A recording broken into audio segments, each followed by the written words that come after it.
Oh, Pearson gets into the 95 of Folks. Here comes the caution. Flag is dropped here at Daytona, and away go for the first time. Nicholas Morcel, Sean. Looks like most get through unscathed. Look at that, there's Reed Gibson. A big move at the inside line of Dom's, possibly a little bit of contact. Now, as we've got three wide action going through turns 1 and 2. And they're underway. Eric Hahn takes a nice jump. Wilson hasn't let him go very far. Go out here for Circuit Spa Francorchamps. Alex Johnson's off to a brilliant start there. See just how oddly shaped this one is. We saw in the background Eric Hahn go for a bit of a swing, and he's gone and he's over. Smooth stuff. Cody Graham's the one-on-one up into second place. Alex Johnson 6/10 lead at the moment. They're dicey up front. There's Andrew Kessel, Justin Sang. They are ready to go. The lights are out, and away we go for the very first time here at Okayama International Circuit. Finley Fitzsimmons. Good evening, race fans, and welcome to the Kimball Cup Series, brought to you here by the Old Bastards Racing League. I am your host, Gareth McAllister, bringing you the action with Team Goon Squad, 1080p, 60 frames per second. If my Australian internet will allow it, we have a great race in store for you tonight. Qualifying is currently underway as we just are on board with Rick Nitz at the moment. Not quite on board, but watching him go around the track as we get ready for a good show. That is indeed the case as we pan back to Kenneth Schultz trying for a better qualifying than he currently had. Sitting in 14th position now, as you can see McDaniel up in the top spot there for the moment. 1.5 mile track here at Kentucky Speedway is where we're at. If I forgot to mention, we have 135 laps to go, and we have a pit speed of around about 45 miles an hour. Now, in practice, we've been seeing around about 182, 183, around there, mile an hour speed on the actual track itself, so should be a good one, and we are looking forward to a lot of multi-groove racing. Got around about 65 laps of fuel, give or take, in these cars. So it should be a one-stop race if we go green the entire way with our 135 lap margin. We got told earlier on, just before the qualifying started taking place, Dwayne MacArthur coming on saying the car was quite a joy to drive tonight.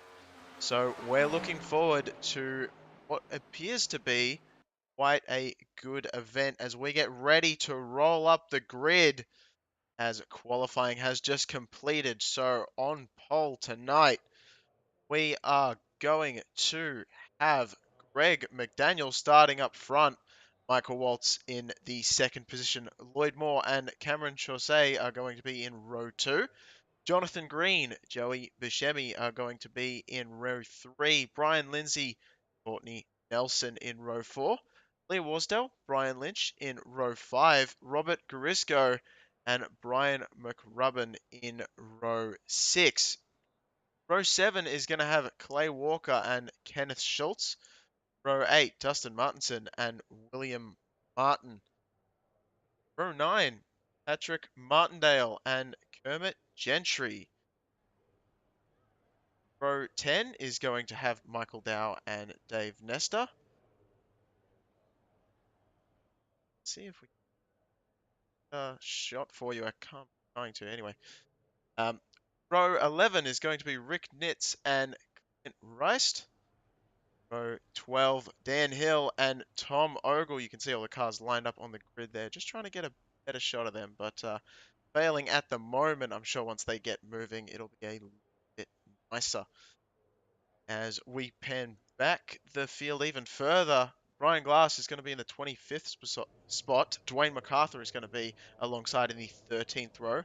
14th row, Josh Robinson and John Hincliffe. 15th row, Bruce Pearson and Kevin Strandberg. 16th row, Wayne Hufford and Mike Lynch. John Hastings and Chris Bates in 12th row. Mark Schrader and Bob Fellenbaum are going to be in your 13th row. There we go. That's a better. It's better. Still not perfect. It is what it is. as we cycle on back even further, because remember, these grids at the Kimball Cup Series are ginormous. Victor Lane and Dean Gear, excuse me. Always getting that name a little bit confused, just of my brain struggling a little bit with that one. I apologize, Dean. As Dean Gear, as well as I said, getting ready to roll off here as well. Alan Wanamaker and Troy Baker are going to be starting in the 20th row, and our 21st row is going to be rounded out by Mark Fish and Michael Lemoncheck. So they are all going to be taking the grid 42 vehicles. Not, I believe that's possibly the maximum. There might be 43 cars allowed. That's about as close as we could get. Eddie Jones, unfortunately, not showing up here tonight. We were expecting him to appear and do a fantastic job rolling around, as he so often does. Our thoughts are with him after the tornado touchdown, very close around him. He is okay. His family is okay. And we have received word that he is just out at the moment, helping clean up and giving some, just basically helping up and giving some support to his neighbors and his neighborhood. So our thoughts and prayers are with everyone affected by the tornado that appeared seemingly out of nowhere, I believe, from what I've been told. I don't get much news down here about that, I've got to be honest. I saw an update from some of these drivers basically just before the race, letting everyone know that he is okay.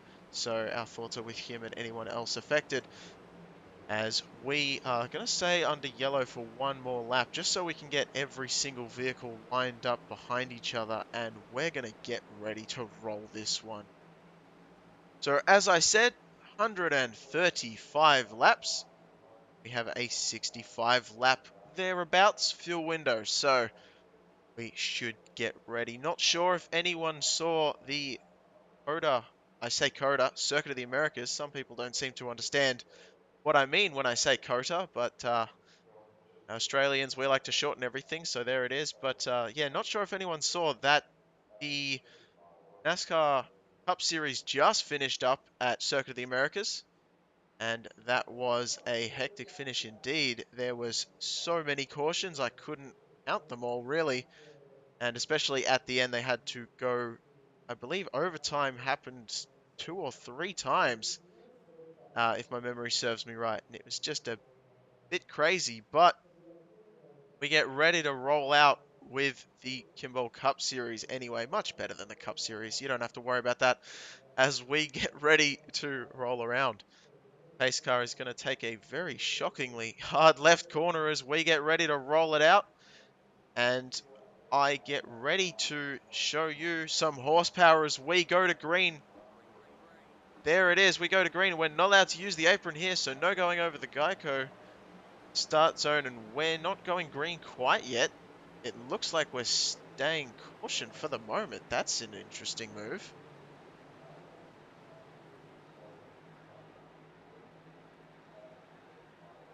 This is very interesting. I'm not sure what's going on here.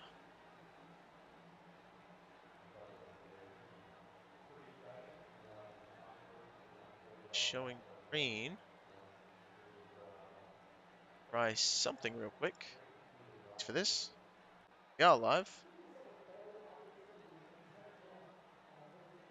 So that's an interesting development that I'm not sure where that's come from. Cautions come out once again, as we've decided not to go green quite yet.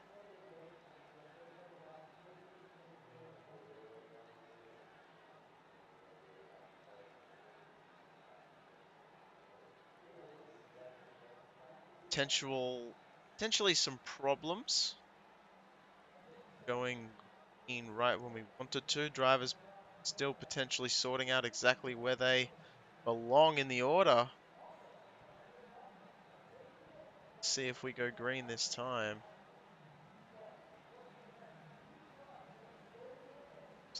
Daniel.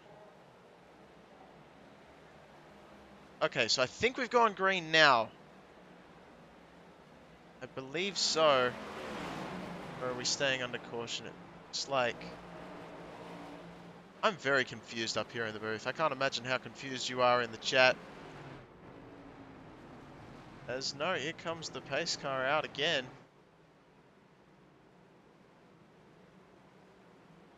Trying to make some sense of what's going on here.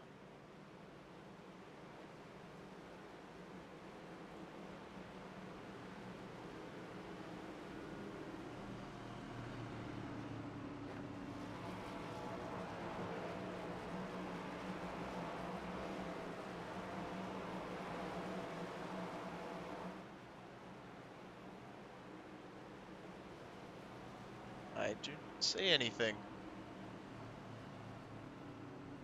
They're trying to let you all know at the watching at home what may or may not be happening right now, and I can't work out for it myself.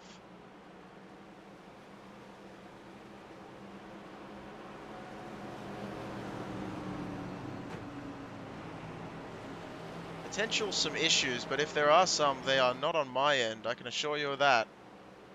As I have checked, everything is in order.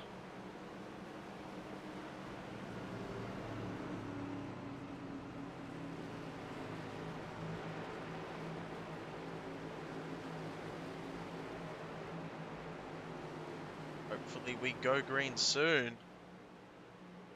As I'm excited to get this one underway, as I'm sure are you watching on the YouTube side of things. Thank you very much for tuning in. And great to see the support that we always see coming here into OBRL. It's always a huge community and a very lively, very friendly one at that here at the Old Bastards Racing League. So shout out to all the drivers and all of you watching at home or coming to this one.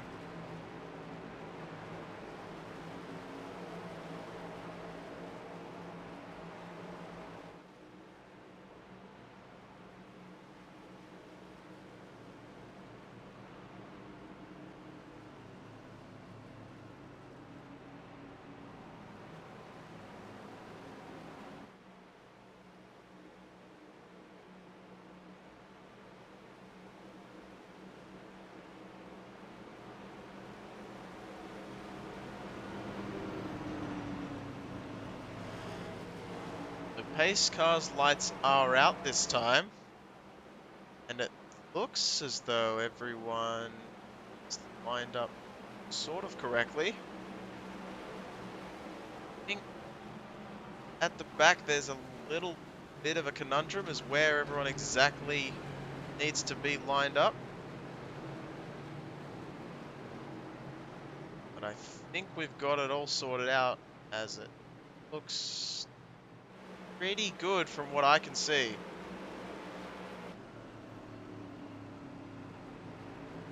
So at the moment, just to reiterate, McDaniel is standing on the pole position. Michael Watts alongside Lloyd Moore and Cameron Chaussee are third and fourth. Jonathan Green and Joey Buscemi are going to be in the fifth and sixth in third row. Your top 10 consisting of Brian Lindsay, Courtney Nelson, Robert Garisco, and Clay Walker and Brian Lynch are constantly trading places. So I believe it is Brian Lynch on the high side there, and it is.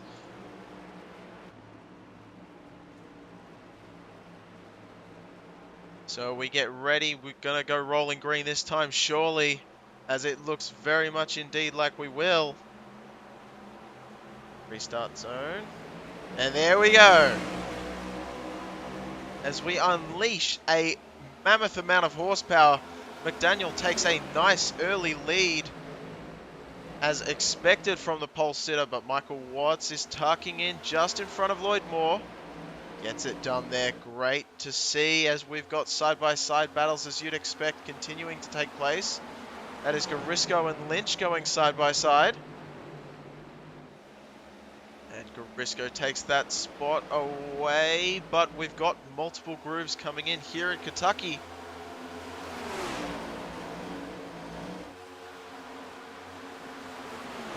Garisco and Lynch still fighting side by side. Garisco is going to take that spot away. See a tremendous single file line from the top drivers all the way down into our first battle, which I believe is going to be in 14th place. As Martinson has just overtaken Dow. Now just behind, not too far as well. You can see the drivers fan out all over the place, just a further bit down the order. That's going to be Martinson, Rice. Rice going on the low side with So You Sing Rice on the high side. 3 wide is going a little bit there as Dwayne MacArthur takes the opportunity to try and go really far down, as low as you can go. As I said earlier, no one is allowed to use the apron in the tri-oval to make that pass either. So even if you find yourself 3 wide, you've got to make sure that you are not quite down there below that yellow line.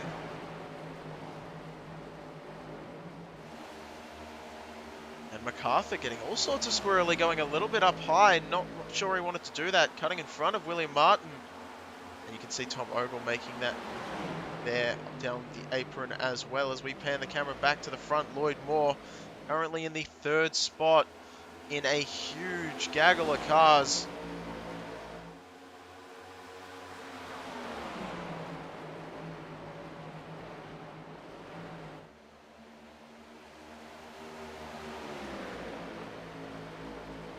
And there it is. Michael Watts is under fire from Moore now. Moore's made that really exciting move, and he's going to go to the inside. And he's going to push wide on Michael Watts as much as possible as Watts gets shoved high. Watts not giving up the position though, as these two got about as close as you can get, I reckon, without touching each other. I don't think I saw any contact, certainly none registered on screen, as once again they get right up next to each other's doors. As Watts is going to have to concede that position from Moore, but gets a run on that high side and is now going to try something. Moore gets a little bit higher than he perhaps wanted, but no, he's going to retain that spot. Pan the camera back to the 8th position. Garisco wasting no time, trying to work his way around Corny Nelson.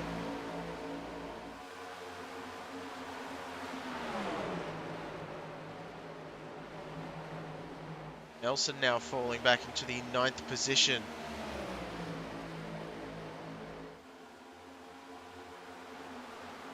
As Nelson rubbing that wall just a little bit there. Just on the high side, just struggling a little bit, I believe. Maybe the rear end on the exit. We have heard this car is quite nice to drive here at Kentucky. Rice is right on the back bumper of Nelson as well. And we've heard it's a bit tied in and a bit loose out, which is kind of what drivers want to see. Certainly not the extremes of either. Whether it stays that way over the long course of a run is yet to be told, and we're going to have to watch for that one as Rice makes their way underneath Walker.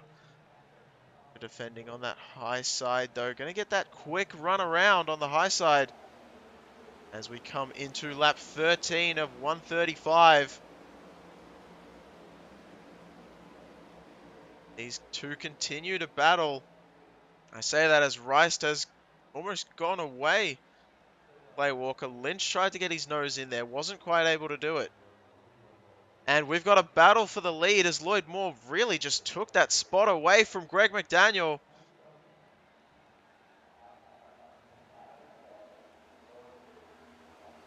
And is going to take that position into the first place spot here. So McDaniel, whether saving tires or just not having anything underneath him, as Moore made that move and makes it stick in tremendous fashion.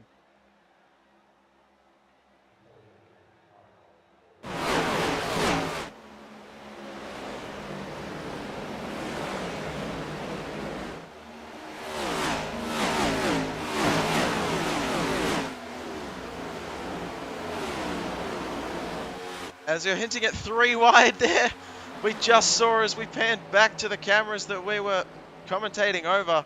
I wanted to pan it back so that you could see just how quick these cars were running. The sense of speed was not quite there on the other camera. Although I can be loud enough to be heard, as you could hear just how loud the cars are when they go by. Should have given you some warning. I apologize for that in advance, as Buscemi and Lindsay were taking it 3 wide underneath Garisco, and they were making that work as Garisco goes high again, and they're still going to make it 3 wide.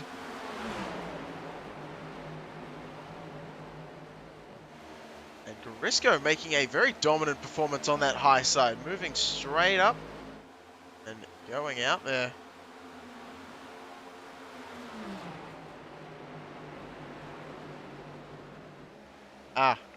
So just received word it was a scoring issue that we had. We were going green on lap 5.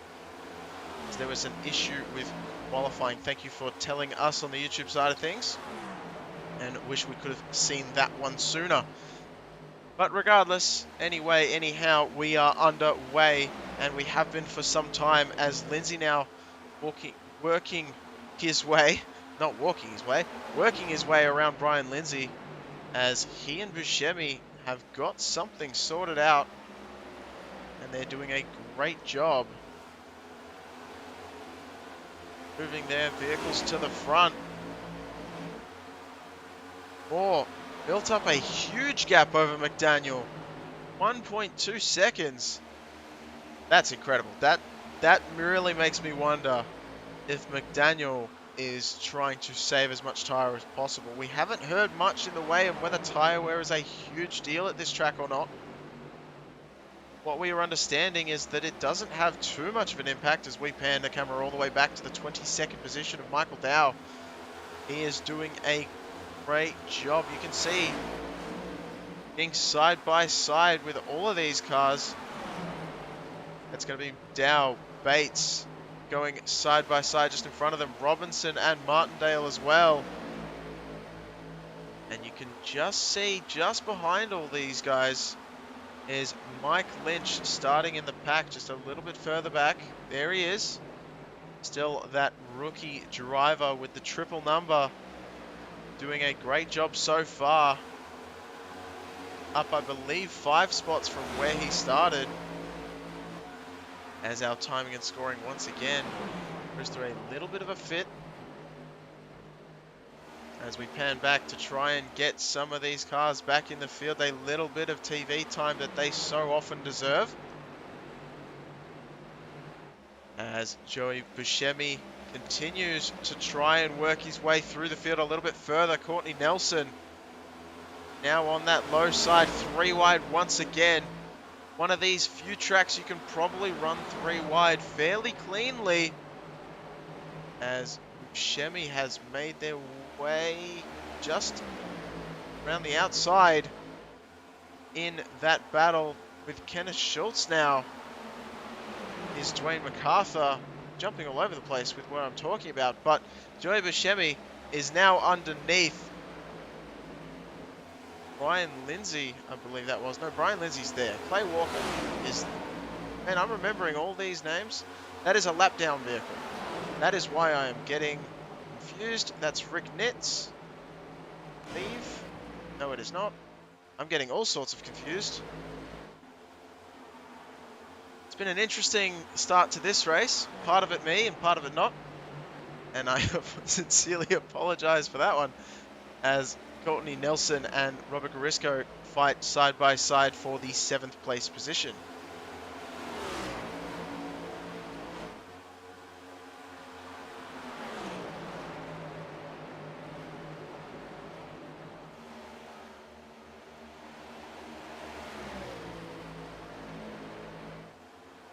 So Nelson, one of those drivers we saw earlier on, falling back down the standings and now building back up quite quickly. So interesting performance out of Courtney Nelson so far, and we'll see if that continues. Just probably getting a feel for the car underneath him.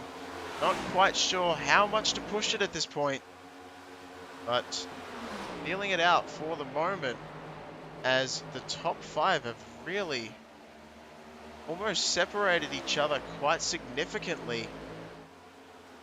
Closest battle on track at the moment is definitely this one we're watching, as Courtney Nelson and Robert Garisco are continuing to be side by side. 28 and the 30. And hinting at 3 wide, just a little bit further back. MacArthur thought about it. Decided not to do it. For that 13th spot with Brian Glass and Kenneth Schultz. Back there. As MacArthur now is going to make a move on Brian Glass. And he's going to follow in Kenneth Schultz as well. Following that wake underneath Clay Walker there. As we stay green. And we're going to continue staying green from the looks of it. Everyone doing a great job of really not getting too loose, as we heard from earlier on. So that is a great job from everyone. I've said that so many times in the past 26 laps. Someone needs to do something about my vocabulary and fix it up a bit. Only myself can do that. So I blame myself. As Dwayne MacArthur has a little bit of a touch there with Kenneth Schultz. End up getting a little bit high. A little bit wide and just a little bit of door banging. But both cars seeming pretty settled, so that is a good thing to see for sure. As a lot of these drivers start getting separated a little bit. Josh Robinson working his way through the grid. You can see just a little bit further back from where we were looking. Chris Bates on the high side. No, Chris Bates just behind Wayne Hufford, I believe, on the high side. Hufford actually has quite a nice paint. I believe we noticed that last week as well. Almost looks like it's got Newcastle on the side there. Oh, as someone goes round. Not around, but up into the wall. That is Gentry. And Gentry comes down right in the middle of track. Oh, that was so close. Who was that coming in with a full head of steam?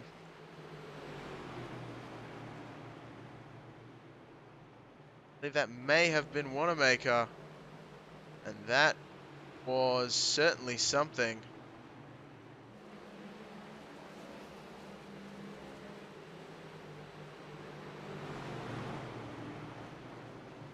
Go back and look at this one. As we head into T1, after going off the line, you see Robertson just beneath. Looks like Gentry might come down just a little bit too much. No. Midway, and then just has a, I'm going to say has a component failure. That almost looks like the wheel disconnected or something has gone on. I'm definitely going to say hardware failure for that one. That's about as bad as you can expect, but thankfully not really taking anyone out, as it did look like there was another car coming through quite quickly. Unfortunately, not able to stop it from coming down on track. Just a miss.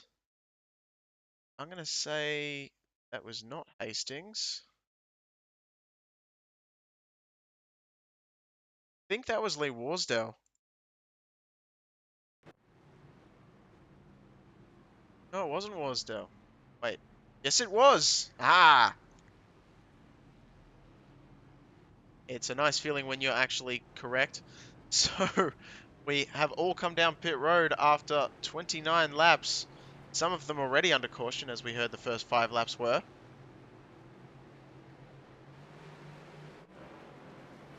Oh, a little bit of a quick pan. Apologies for that one. As Lloyd Moore wins the race off pit road, maintaining that first place. And it'll be interesting talking when he talks to his crew chief as to how much the tyres have worn up to this point in the race, especially since he had such a big lead. A PC issue, we've just been told there by Dakota Pishke, so thank you for letting us know.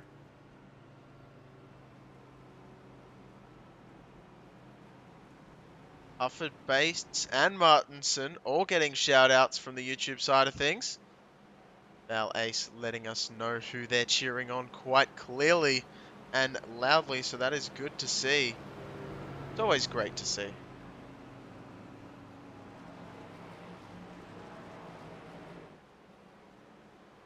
I must admit, this league, I've only come into a few races so far, but possibly one of the best leagues with one of the best communities that I've ever come across. Ballet's trying to get a go lane as well right at the end when I was calling it out, trying not to miss anyone. So Victor Lane currently sitting in 36th, also getting a shout out.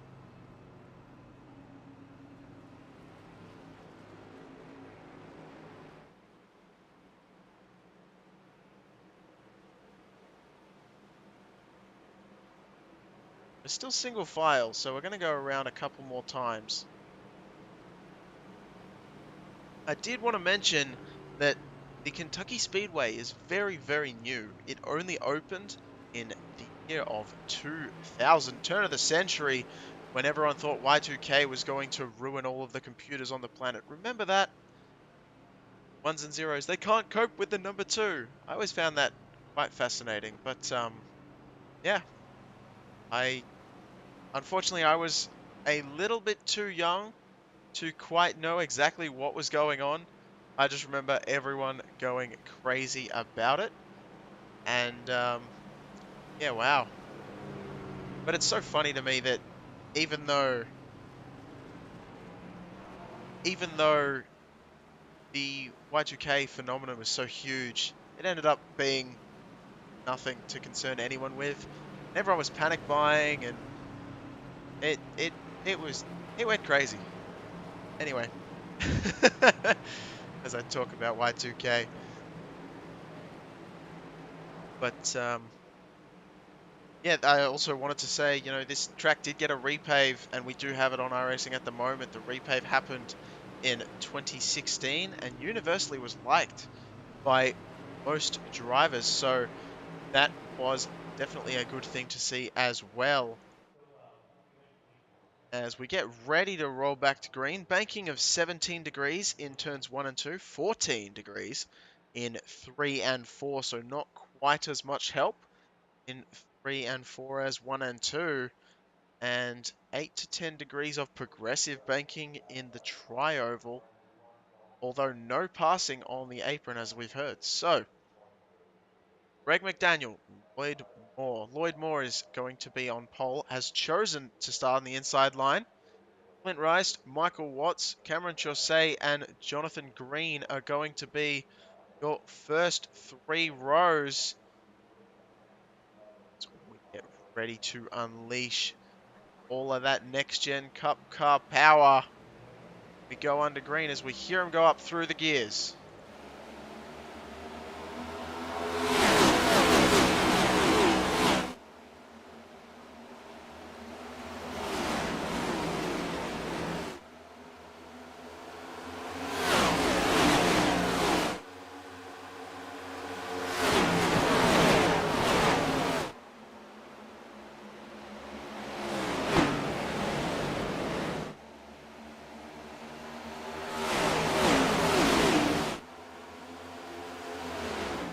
So McDaniel currently leading the pack from Lloyd Moore, able to make that spot work on the high side. Moore obviously choosing the wrong lane from the start, or at least not able to get it going as well as he wanted. Michael Watts defending hard from Jonathan Green, and both Clint Rice as well, as they go side by side just behind, both looking for a work into the top 3 positions.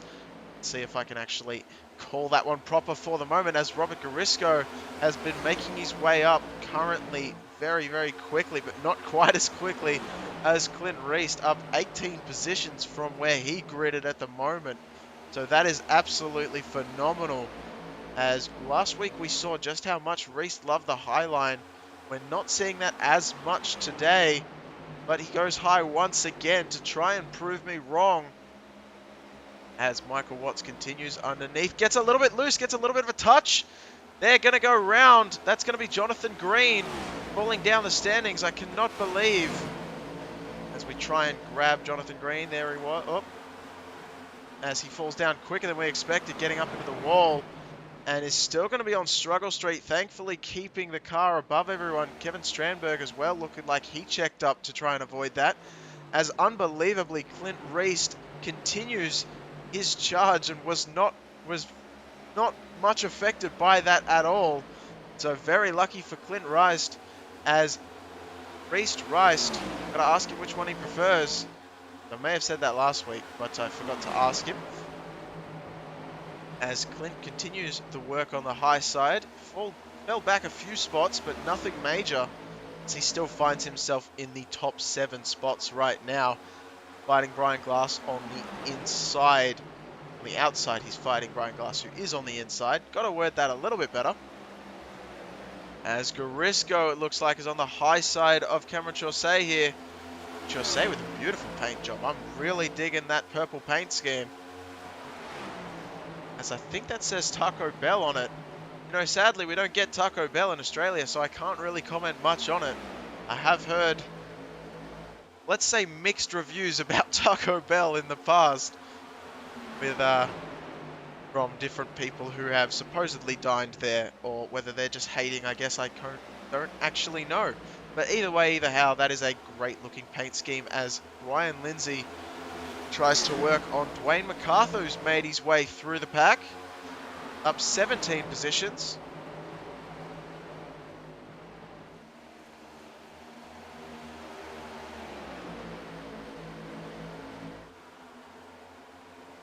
And they fan out to single file for the most part, as Chaussee is attempting to be passed by Courtney Nelson on the low side there, as they're still going to stay too wide for the moment. Nelson makes that pass, and MacArthur is going to follow suit now. So Chaussee falling down the standings a little bit. We've got a pass coming in for the 4th position. Brian Glass already had it. Robert Garisco thought about making that move, I believe, as Garisco's falling down the standings. Glass is up to 4th. Reist is up to 5th. Still it's hanging out side by side with Garisco. Arthur and Nelson not too far behind, looking in as well.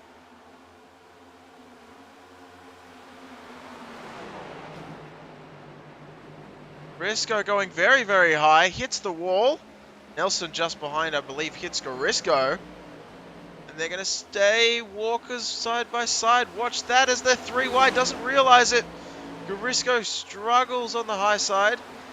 Walker gets around. Jeez, that was very, very close indeed. Dan Hill on the low side, not wanting to be involved in anything much worse than that, as they continue to sort themselves out, is the words I'm going to use to describe this one. As Dan Hill continues to work on Robert Garisco after that bobble.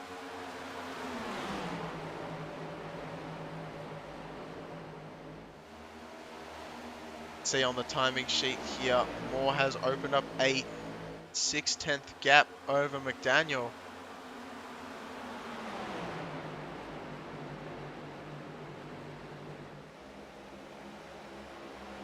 Up to 7/10 now, so Moore absolutely showing that he has a lot of pace here at Kentucky. As Hill and Garisco, we still keep watching because it just doesn't end. And the two of them going very, very quick indeed. Speaking of quick, our fastest lap time so far, from what I can see, appears to be coming from Lloyd Moore himself. Unsurprisingly, no. Slightly quicker from Clint Reist is 31.31. So 30-second lap times. We are churning them out pretty quick here at the 1.5 miles. And it looks like a bit of a mess slightly further back, as Buscemi, Hufford, Bates, Hinchcliffe and Lynch all very close in a very tight sort of battle. Whoa, and there's a big move just behind them, as that is going to be Hinchcliffe underneath Bates. Really throwing it in deep into turn 3. Coming out of turn 4, not quite able to do it. Bates with a bit more of a run on that high side. And Lynch following through as well.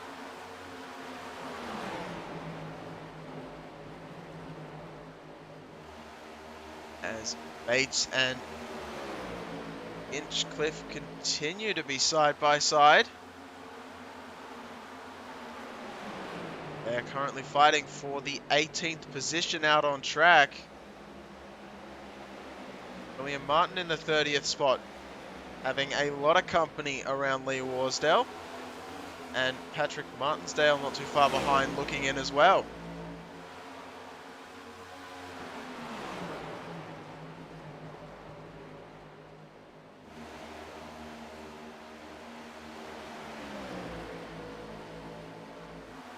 Michael Dow making a move on Brian Lynch.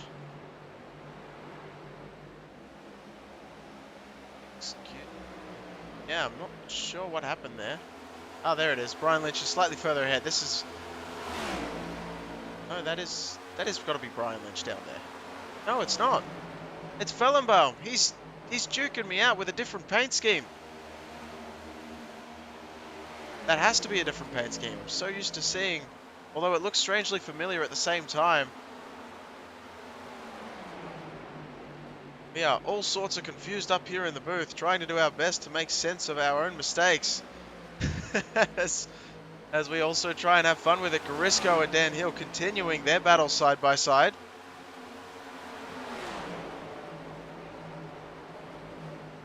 So even after panning to all those different battles, they're still side by side. Tom Ogle now trying to throw his nose in there. As up front, Moore, McDaniel and Watts still separated by a decent amount here.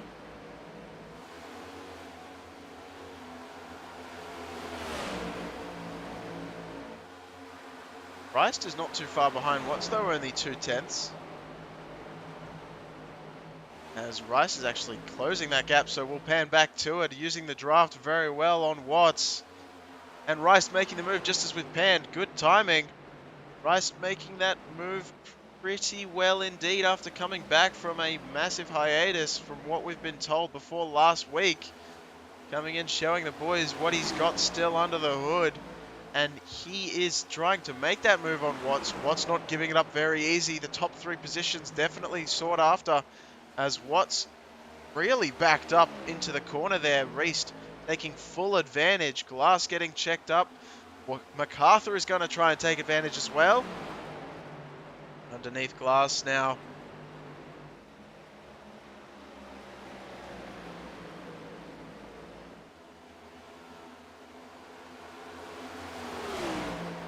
Interesting, in turns 3 and 4, you can see that giant piece of rubber in turns 1 and 2 as well.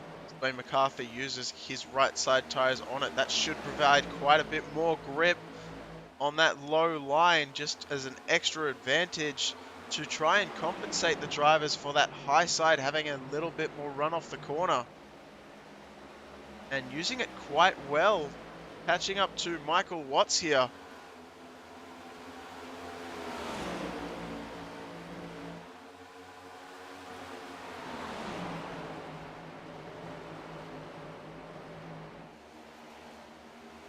Using that outside line now. Very dominant performance from MacArthur.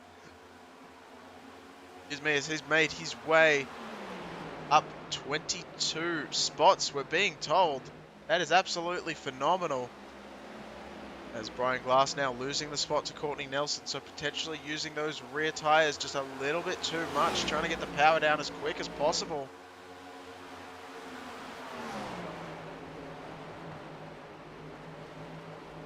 We are seeing that it is all Chevys right now for McDaniel and Rice. Chevy, Chevy, Chevy. 1, 2, 3 as MacArthur tries to grab his Toyota and place it right in the mix there. And Michael Watts, your fastest Ford out on track, currently sitting in the 5th position.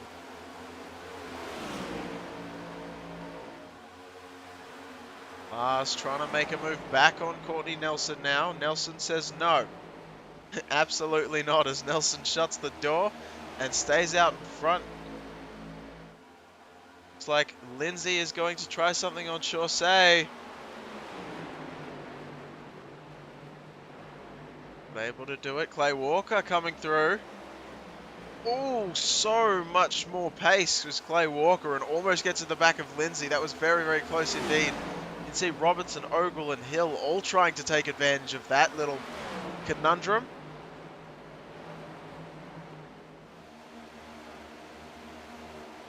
Fortunately not able to do so. Robinson sticking his nose right behind Lindsay, giving a little bit of an aero push to the 24 machine, pushing it underneath the 2.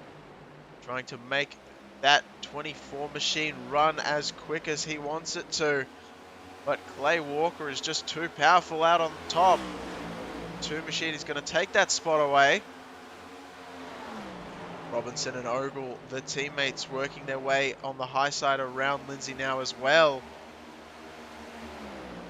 As it looks like Watson Nelson are going to be involved in a battle for the top 5.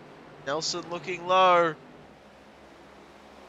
Not quite able to do it so far.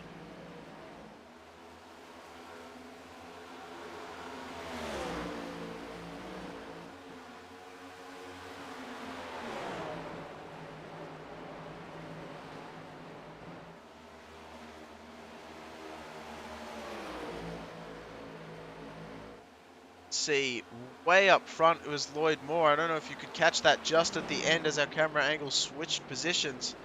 Lloyd Moore absolutely sending it through these corners and has figured something out that a lot of the drivers are just wondering where did he go, as he has currently spread the field by 3 full seconds. So absolutely astounding, as McDaniel is just left in surprise with what is happening. As you can see him just take the entry into turn 3.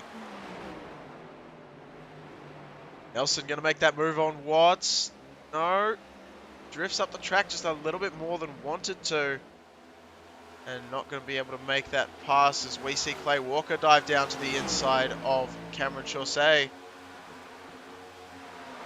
And his tyres just a tiny bit under that yellow line. We have heard that it does jut out just a little bit. You can definitely see that there as Clay Walker made his way around, so I don't believe he's going to have any sort of penalty or problem with that one, as I'm not sure what happened to the guy doing the lines for the apron, but I think he may have had a bit of an off day, as it looks a little bit wonky heading into the end of the tri-oval here. You can just see it juts out just a little bit in a weird sort of a way,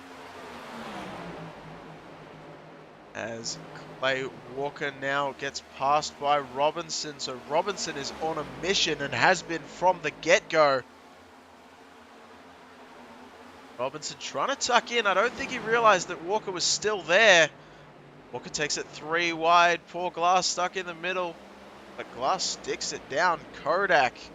Man, that takes me back to whenever we used to have, like, anyone remember those old cameras? I think you can still get them where they're completely analog. You just take a photo and you get like a film reel in it, and you basically have to take it to the Kodak shop for them to print it out for you. I mean, those things were incredible back in the day. Obviously you can do everything with your phone now. I think I'm on nostalgic lane at the moment, thinking about all these all the old systems and how the way life used to be when I was growing up. I'm sure when a lot of these drivers would have been growing up, perhaps a little bit older than me as well at this point. I believe minimum age requirement for the Old Bastards Racing League is 35. I'm myself not quite in my 30s yet. So these drivers certainly would have better memories than me of the good old days. And yes, I am definitely calling them the good old days, as Brian Glass falls back behind Clay Walker now. Not falling too far back though, definitely still has a lot of pace in that machine, and still up 15 spots. Perhaps tyre wear just getting a little bit through, as we haven't talked much about pit stops. So pit stops under green. If we stay green for the next, I want to say about 30 laps, we should have green flag pit stops, and that is going to be its own challenge. We heard over the radio of the drivers just before that coming down under green, it's a pretty hard left off of the end of the banking in turn 4. And it looks inviting enough, but it doesn't sound like it's incredibly easy to do. And the camera a little bit further back to give us a little bit of a wider shot, as we were going to follow around with Brian Glass and see if he could make anything back on Dan Hill. It doesn't look like it, so Hill's going to... Oh, as we pan further up, Watts going past Clint Rice. Going to take that spot away, so Rice was absolutely flying earlier on. And we can see a potential problem with doing that, or having that as a strategy, as that may have something to do with the reason why he's dropping back right now, using up way too much tyre, and just having an unfortunate time of it at the moment. Under fire now, Courtney Nelson is caught right up to the back bumper as well.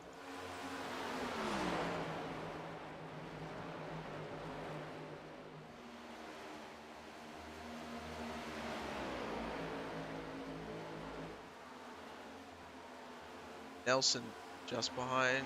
Oh, Reist has actually made a great job, but Nelson is under fire from Robinson. Seemingly out of nowhere, as Robinson so often does. Just calm and collected driver that just makes his way through the field. It's almost unbelievable the way he just seems to do it. And a little bit further back, 14th and 15th, Hufford just changed places with Brian Lindsay. Saw that on our live timing software. I'll show you that now as things get a little bit... Whoa, as Risco lies to the inside, gets a little bit high, checks up right into Hinchcliffe. Unbelievable car control from both of them. I got a bit excited up here in the booth. Apologies for that, but that was incredible. As Garisco and Hinchcliffe showing absolute classes of the field. No idea how they were able to keep that car underneath them. That is astonishing.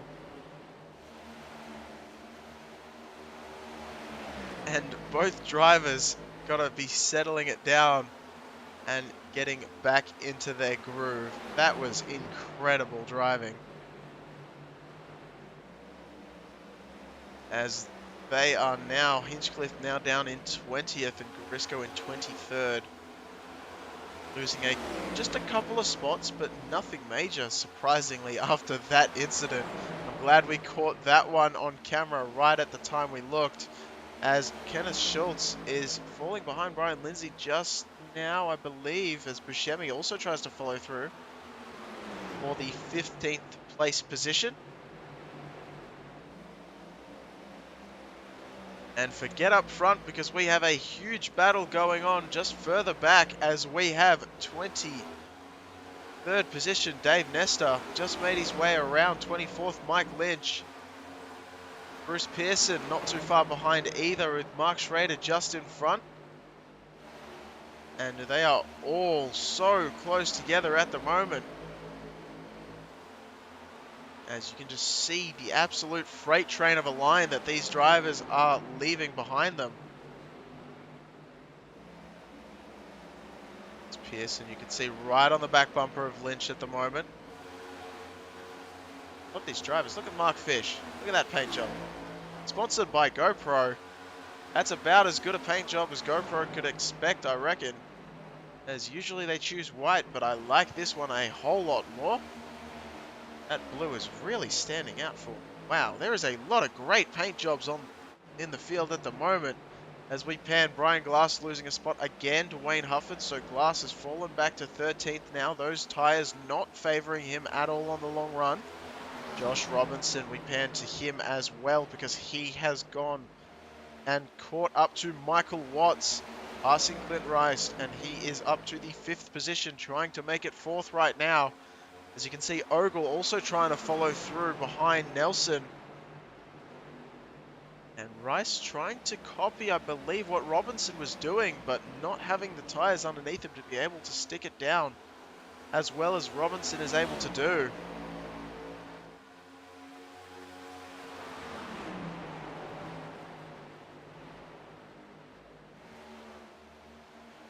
As Ogle and Nelson go side by side.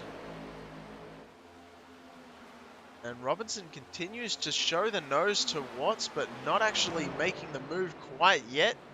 Trying to fake out that driver just in front. Clay Walker making his way up to the front as well.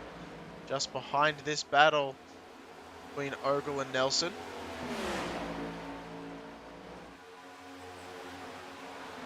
Joey Buscemi in the 15th spot.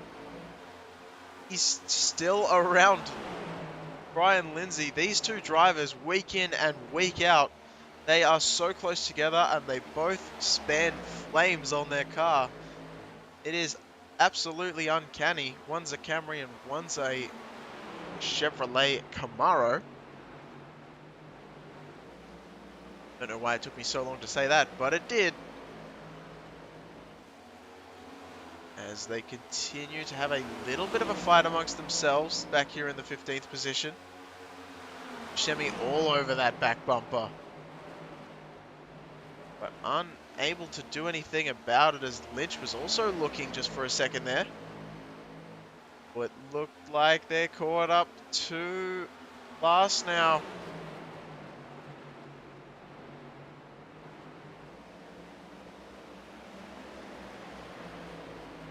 He overtakes Glass. That is a nice overtake, and we've got an interesting battle appearing right now. McDaniel and Moore up for the lead. Moore struggling a little bit. You could see just the rear end just tapping that outside wall. And McDaniel tried to take advantage, but sent it a bit too high. I think all these drivers at the moment struggling with tyre wear. These next-gen Cup cars, not the worst for tyre wear when it comes to real boiling it down, but we are getting close to the end of our fuel run. So we're seeing just how well the tyres manage that entire run, and it seems to be that they're falling off quite considerably, and we're going to see some of the drivers who are better at keeping those tyres underneath them pull up towards the front. People like Josh Robinson are coming through the field quite significantly. Daniel Hill as well. Dan Hill, I should say. It's registered as Dan Hill. I'm assuming his name is Daniel, but you can't assume anything, so we're going to say Dan, and I apologize if I got that one wrong. But Lloyd Moore gets a little bit high, gets into the outside wall. McDaniel has to really go down low to avoid, and makes that pass. And there you go, ladies and gentlemen. You can see how difficult it looked to be for Lloyd Moore to keep that car underneath him. That vehicle right behind that Ford is a lap down machine. You can see just in the outside, in the top of the screen, Dwayne MacArthur in the background there is going to be for your third place spot. So McDaniel making that pass, but not seeming to get away either. Certainly an interesting one as they continue to have this nice battle up front. Lap car not wanting to get too much involved.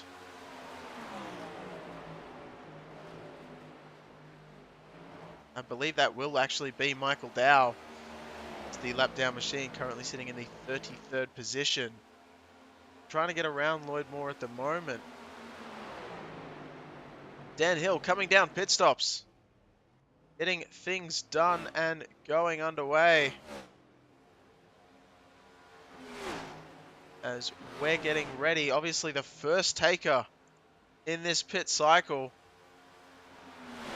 Quite a good as camera angle as I was expecting, as Wayne Hufford has also come down.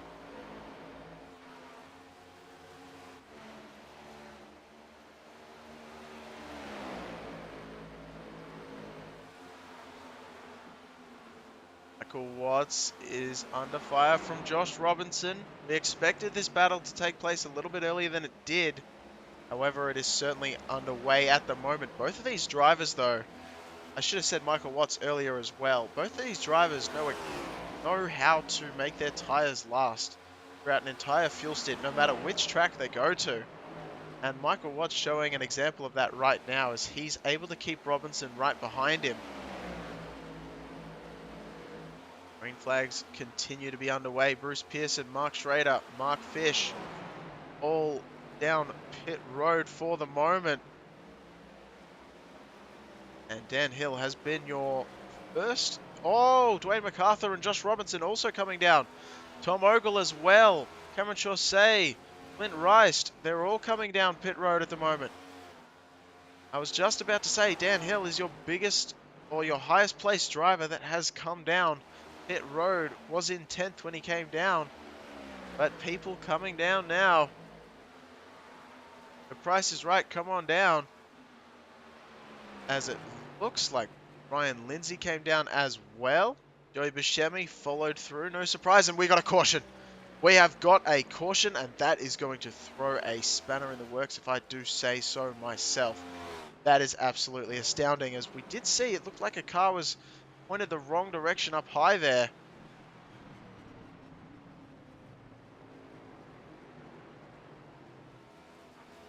So the yellow flag has come out. We're not showing who it was for.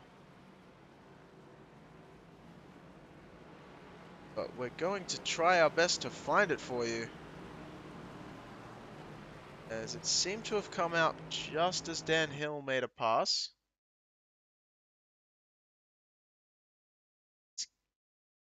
Oh, and I believe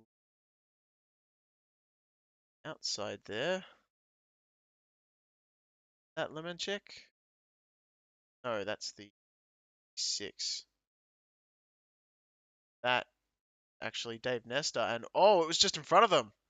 I'm surprised our timing and scoring didn't catch that one. As that's Wanamaker, one of the ones involved in that. Let's cycle that one backwards. Let's have a look at this. There's Gentry underneath him, but there's no way they could have made contact if Gentry was just a little bit further behind. So there's already smoke. Oh, and Wanamaker, an unfortunate victim, as I believe that was actually Hinchcliffe. So we'll cycle back one more time because we want to see exactly how this one got started. So in real time, real speed. Oh, that thing just hooked to the right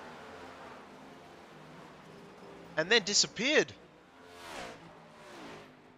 I don't know what happened there, but once again, possible mechanical failure. That is definitely what that one looked like. I can't fathom what's just going on there. That was really bizarre.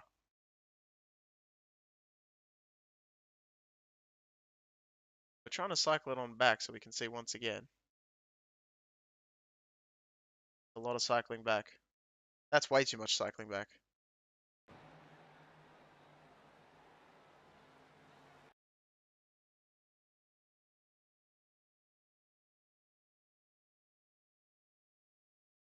So Hinchcliffe, it just sort of snapped, didn't it? Let's go for a quick gyro cam. Yep. All looks in order. Oh, it just snapped as hard right as possible. That is about as confusing as if I had drawn you a picture of a sunset. You would be looking at that and being like, why is the sun above a line? Because that's about as well as I can draw. As that is absolutely crazy.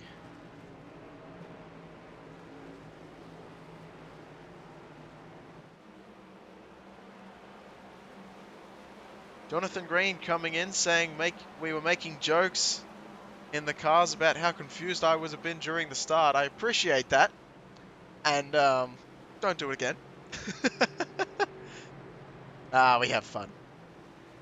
And you know, I'm just glad that there wasn't anything major that I was worried about there. It was just a little bit of a timing issue, scoring issue. That's okay. That's nothing. That's nothing too bad. As once again, so yeah, once again we are behind the pace. I'm showing up as Greg Daniel being in the lead currently, and I believe that is going to be the case. McDaniel. I think I might have said Greg Daniel by mistake. That is a whole heap of cars to wave around because we have had, as I said, those green flag pit stops really coming in at the worst time for some of these drivers. And some of them are absolutely ecstatic over that one. And we should be able to, if we stay green, there will not be another pit stop coming into tonight's event. So McDaniel, Watts, Walker, or Nelson and Bates all coming down. Walker is probably one of the biggest, I'd say, gainers from that one. As we knew he was fast, but it must have been quite a few cars around him. I believe Ogle was around where he was. MacArthur came down. Robinson came down. All of them sitting in the 17th to 20th sort of position at the moment with Clint raced as well. So he's got to be feeling pretty chuffed he didn't join them down pit lane as we get ready to rock and roll once again. Coming into the Geico restart zone. And McDaniel choosing the low side once again. Everyone seeming to choose the low side. And we go underway.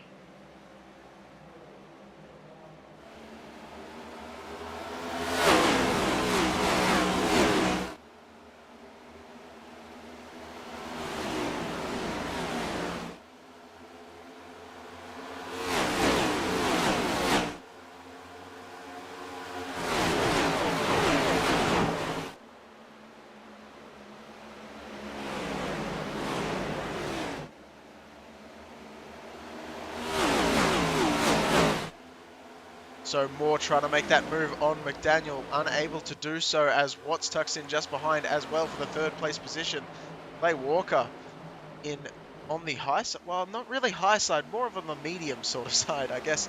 One lane up, trying to work his way around Michael Watts, but Watts chose the exact same lane as Courtney Nelson, now looks just behind as well.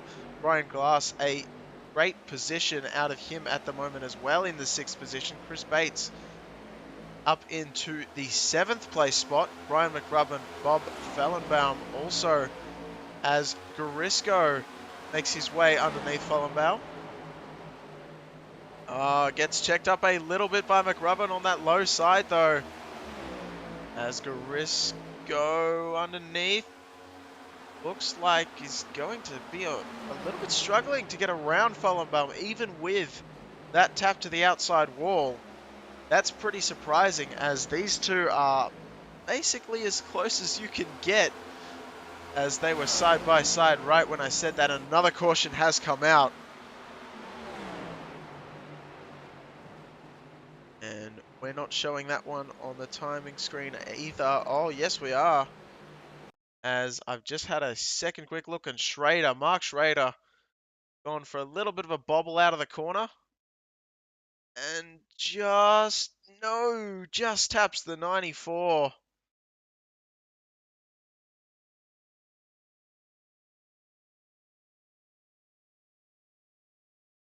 So William Martin getting caught up in that one. And MacArthur. And I believe, who else was that? As the 12 just came spinning down the racetrack.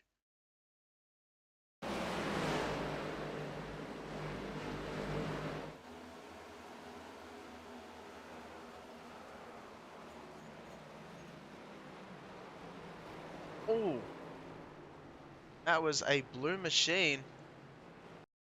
About as blue as you can get, to be honest. And we're going to go back one more time. We're going to watch from the gyro cam because we'll watch from, I know where we're going to watch from, because it's been supplied for us by our lovely man, in Dwayne MacArthur. He has supplied us with our nose camera. Excuse me. There it is. You can see the car getting loose just in front. Gets up the racetrack, smoke everywhere, not able to really work out where to go. Just gets clobbered from behind. So very nearly got through, but managing to keep the car underneath him, so great job there.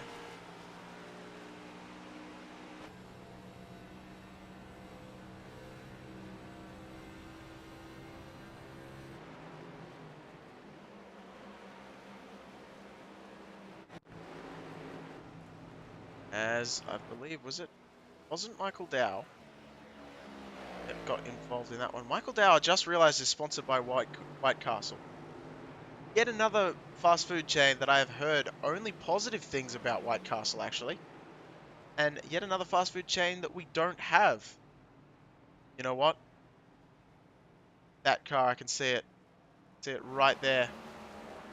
Right in front of Dawn Gear. That was Patrick Martindale. So Martindale in the Napa Auto Parts, once again, another thing we don't get here. Land of Oz. We really need to start getting more of these brands, don't we?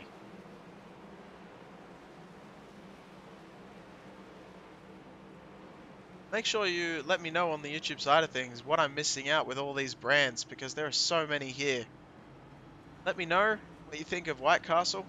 Let me know what you think of Taco Bell, what you think of Napa, if you've had any experience with Napa. I feel like with auto parts, it's a certain type of clientele that will deal with that one.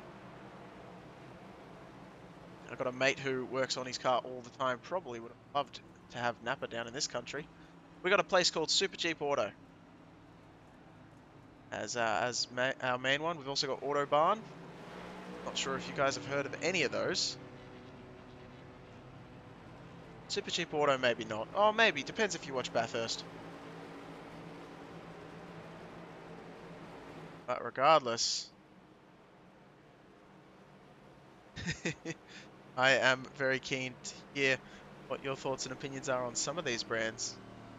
We've got beamoose.org on McDaniel's car. Never actually gone to that website, so I should probably check that out as well. It's amazing seeing some of the brands on these cars. I've only just realized, because we've got Jimmy John's as well on Courtney Nelson's machine. I see Wonder on Lloyd Moore's car. I'm not sure what Wonder is. See, here we got Wonder White Bread. That's just bread. It's literally what that is. But I'm not sure if that's the same company. I'm trying to find ones that I recognize, and I'm not doing a great job of it, I gotta be honest. I do know Glass has got Kodak, so I do know that one. I don't know... Is that Elliot? That one? Duff. Okay, well everyone knows Duff McRobin. That's not... That's not... That's an interesting sponsor. Let's leave it at that. Trying to see. Bass Pro Shops, again, another one we don't have, but I have seen that one sponsored quite a bit on NASCAR machines.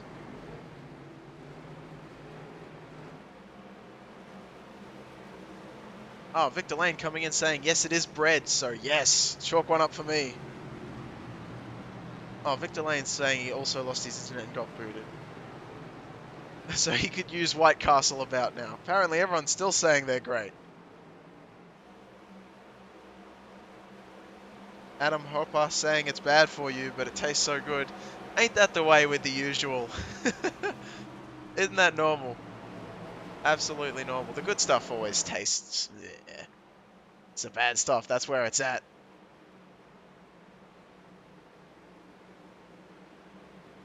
Give me a McDonald's burger any day. And make sure it's not one of those veggie ones. Ugh.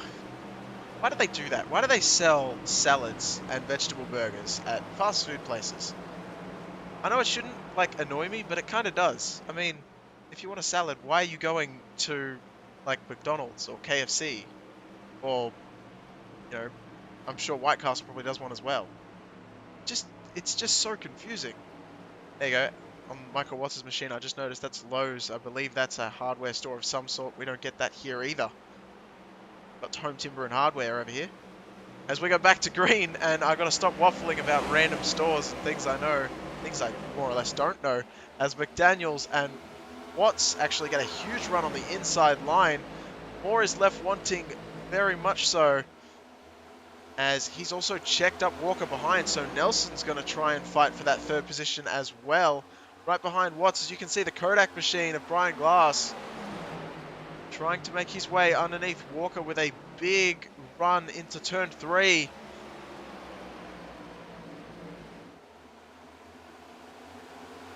As McDaniel takes a nice lead so far over Watts. Lloyd Moore just getting in front of Courtney Nelson now, just barely scraping that one in front of there, not getting involved in any damage.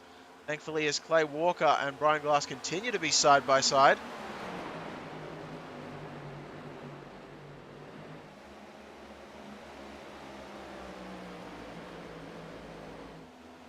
And there is chaos behind, as MacArthur is going to be looking at potential 3 wide. I thought for a second that they were going to do so, and they didn't, probably for the best if we're honest, as he and Mike Lynch went side by side right next to Garisco. Garisco's thinking about, oh yes, the two Toyotas change places, over undercut, as the Dwayne MacArthur number 83 machine goes underneath Robert Garisco.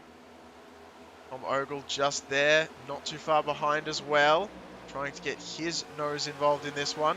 Courtney Nelson, Lloyd Moore going side by side. Nelson trying to take that position away on the low side. Unable to do so, gets a little bit of apron. You can see it bob up just a little bit. Clay Walker's going to take advantage, having the run on the high side. Brian Glass right behind, having that draft as well. Going to check up behind. Oh, sorry, make his way up behind Clay Walker. As, oh, Courtney Nelson gets a little bit loose, and that is going to really cost him as he falls back down the standings. Losing so many spots, falling back to 10th or 8th at present. The Duff Beer is coming though on the high side. McRubbin with that nice run, and there is a huge gaggle of cars just behind. Nelson and McRubbin right in front of MacArthur, Ogle, Robinson, Lynch, Garisco side by side. 3 wide, Lynch almost coming up into Robinson, just barely made it through. Robinson and Garisco still side by side. Garisco struggling a little bit on the high side. Rice tried to get underneath, but Lynch was there as a little bit of a bobble as he second guessed himself, able to get underneath. Lynch now under fire from Dan Hill on the high side. Lynch has found himself in an absolute swarm of machines. I say that, Mike Lynch, I should realize, because there is a Brian Lynch out on the track as well. Can't believe it took me this long to notice. As you can see, MacArthur just further up ahead, thought about making it 3 wide with Nelson and McRubbin. Once again, sides against it. Cuts back in line on the inside, just behind McRubbin. Hill on the high side there, gets cut off by McRubbin. Not going to be a very popular driver on that one. Was Ogle, speaking of, almost sent it underneath MacArthur. That was so close indeed. Ogle and Robinson side by side now, the two teammates. They've been working together to try and get through this field, but I'm not sure side by side is the way to go. Still struggling behind MacArthur now as Courtney Nelson and Brian McRubbin still side by side. Brian Glass right behind Michael Watts as well, fighting for that 3rd place spot. McDaniel and Moore have gone. They are vanished as they have completely separated themselves from all of this craziness happening out behind them. Nelson and McRubbin still side by side. They just will not quit from each other, as it looked like Robinson may have gotten into the back of MacArthur there. Little bit squirrely it looked like from both of them. The 83 machine and the 23, both trying to figure out where they want to be, as Courtney Nelson on the inside has lost some momentum. MacArthur's trying to take advantage of that. MacArthur does so. Robinson trying to follow through. Nelson falling back a little bit faster than he was definitely expecting, I would say so, as Brian Glass continues to manage to stay up here in front of this desperate pack. I say in front of it, Michael Watts isn't too far in front either from him, as Clay Walker is right on the back bumper of Brian Glass. MacArthur has made his way around McRubbin for the 8th position. A little bit further back, Dan Hill for the 15th position on Garisco. Garisco hits that outside wall once again. That is not the first time we've seen the Crisco machine hit that outside wall, as he's still trying to get his bearings on where the finish of the circuit actually is. Dan Hill is underneath and trying to take that spot away though, and does so maybe as he's trying to work his way into the 14th position. As Grisco is trying not to let him in, but Dan Hill's going to take it away. Is Grisco going to try an undercut move? No, I think he's going to file back in behind as MacArthur goes around Chris Bates, underneath Chris Bates, I should say. And MacArthur at this point is really making a full head of steam and making a way for Robinson to try and work his way around traffic as well. As McRubbin goes very, very wide. That's only going to slow him down. I believe that's a little bit too wide to use the run to its full effectiveness. As Robinson does take that spot away. Ogle not too far behind, trying to follow his teammate through, and does. As they work their way into the 9th and 10th place respectively. McRubbin is not giving it up for Ogle though, desperate to fight back with that Camry machine. Duff beer for me, Duff beer for you, Duff beer for Thomas Ogle as he goes underneath once again. Let's have another Duff beer too, as McRubbin continues to work his way and does a great job of it. Absolutely flying as Bates has checked up, Robinson as well. MacArthur has worked his way underneath Fellenbaum as well. So these battles continue and they're pushing right next to each other. They are door to door. As Reist comes in out of nowhere as well, right behind the bumper of Ogle. That looked a lot closer from the camera angle than it appeared to be when we changed them. Ogle still underneath McRubbin now, trying to get Bates as well. Is Bates going to close the door just a little bit? The 3 wide heading out of turn 2. Oh, Bates gets into Ogle just a little bit. Ogle goes all the way down the track, having to check up and come back up into traffic, and there's 4 wide for a second as Garisco on the high side of Dan Hill, Rice and Ogle. Oh, that was about as close as you can get it as Dan Hill realizes not to come too far down as he almost collects Dan Hill once again. Wait, that was Dan Hill getting into Dan Hill, I think I just said. But you understand my point, as Garisco, I believe, was Dan Hill almost getting into Garisco as he came down. Mike Lynch is still absolutely absorbed in this pack of cars at the moment. Rice on the low side, and it looks like Courtney Nelson's going to go high, trying to split the difference. The John Deere machine, they make bloody good tractors, let me tell you right now. As he gets... They really do though. As he has made his way into the 14th position and going to get moved out of the way by the aero wash off of Clint Rice's car. As Clint tries to make that pass, not quite able to do it though. And it just keeps on getting more hectic as Brian Lynch thought about going 3 wide for a second there as well. We're going to pan back up front though as Brian Glass is getting absolutely shown the front bumper of Dwayne MacArthur.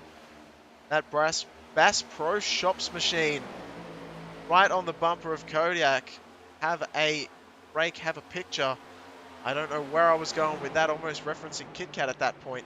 As MacArthur chooses the underside of Kodak. Of Kodak? That's Brian Glass. There are glass in cameras, so I guess I'm not entirely wrong. I'm just mainly wrong. As Glass struggles on the high side here. Clay Walker getting alongside is also Robinson. 3 wide hinting. Not quite doing so as Glass cuts down a little bit, trying not... Watch the run from Walker there as they get very, very close indeed. And that Kodak machine is, I want to say, struggling a little bit, but not a whole lot, as he's still got plenty of momentum in that car. As Clay Walker, he's just got so many fast drivers coming up through the field behind him. MacArthur, Robinson, Walker. We see them week in, week out. Ogle a little bit further back coming through as well. Vollenbaum. Glass I'm not used to seeing up here with the rest of them. I'm not used to seeing him on track at all, excuse me. That sounded very harsh. That is not what I meant to say. As Brian Glass makes the announcer eat his own words as he continues to have a fantastic performance in the top 10 right now. Just falling a little bit behind Josh Robinson, who takes that spot away. And they going to be single file for the most part throughout the field. But there is a lot of small battles happening a little bit further back. We've got a Wayne Hufford. He's trying to work his way around Garisco. And just in front of Garisco, Clint Rice once again.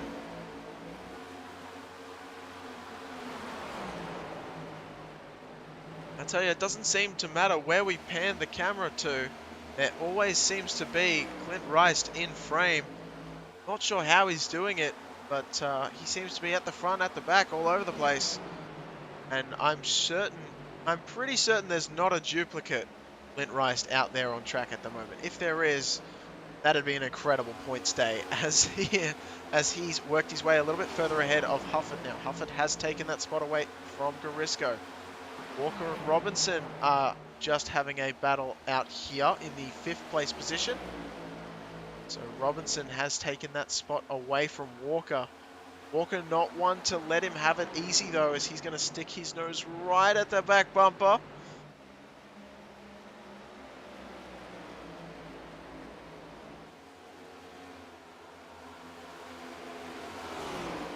As we try and get our breath back up here in the booth. Robinson and Walker still going at it. Walker trying to do a different line, trying to find something that works a little bit better.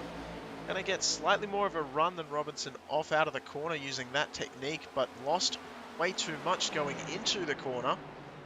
And that has allowed Fellenbaum. I'm going to have to ask a couple of these drivers exactly how I should pronounce their names, and I'm sure they'll tell me and I'll still get it wrong because I'm just going to try my best. But as Fellenbaum has made his way around Clay Walker now, so that's actually quite a feat in itself. As Walker now fading fast as Ogle is going to be making his way underneath the number 2.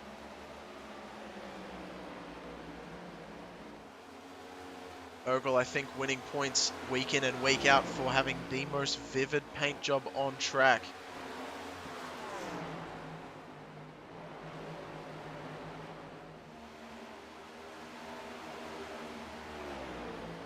As it looks like Garisco is once again involved in a battle with Brian Glass.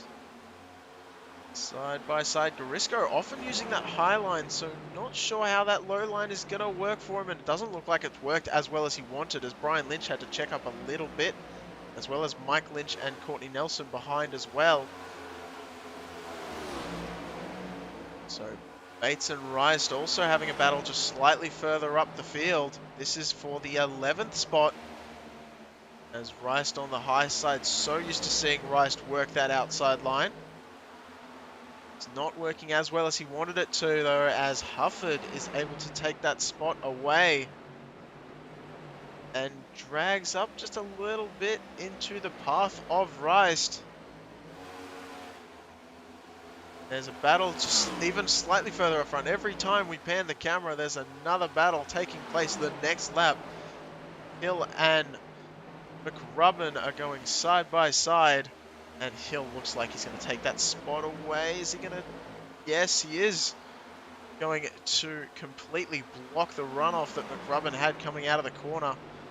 as Chris Bates and Hufford continue to be side by side as well, just behind them.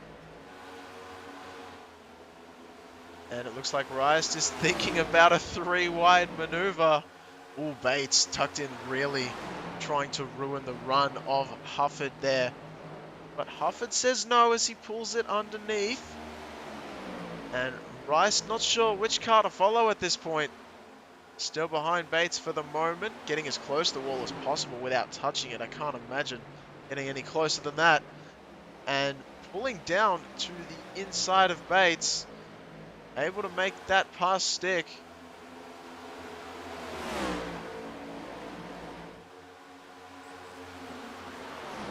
As he has made his way up into the 12th position so far. Moore is currently under fire now. Look at that as Watts is almost side by side. And MacArthur just alongside Watts as well as they go under the Wonder White bread machine.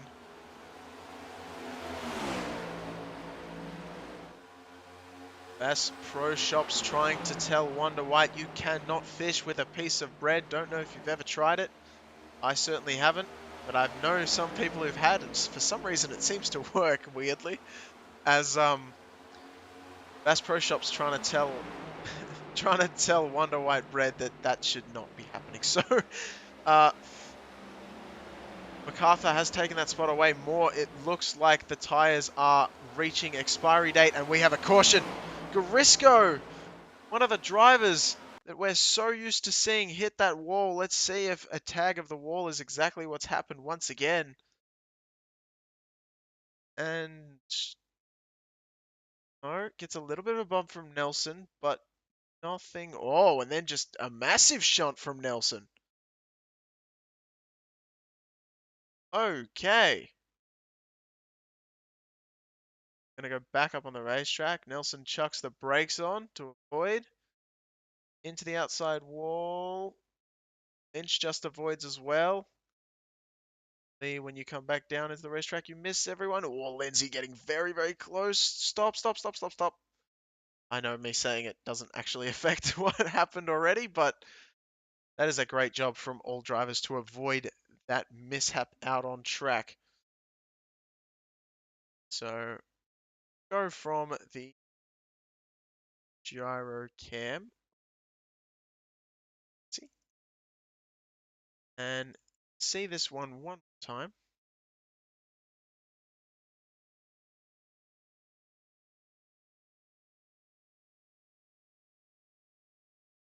Uh, a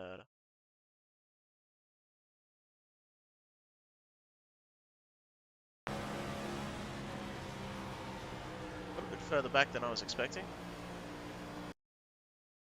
Fast forward a little bit to get to where we want to be. Oh, that's the wrong driver entirely. What's wrong with Lindsay? I sworn it was Lindsay. Maybe I'm just all over the shop right now. Alright, let's change a whole bunch. Let's figure out where we are and what we're doing. As far up as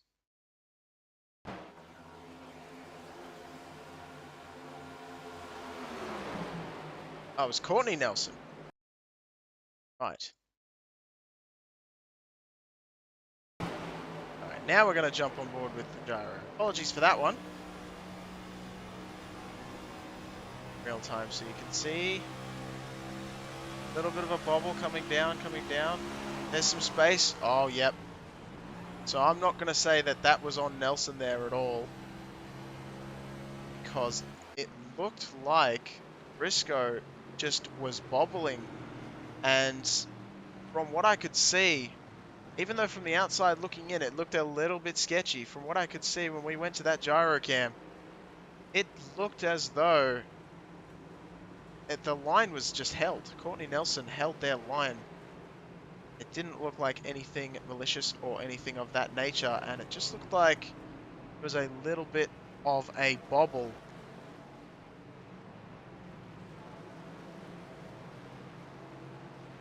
Victor Lane coming through on the live chat once again saying I'm getting it right. You know what, Victor?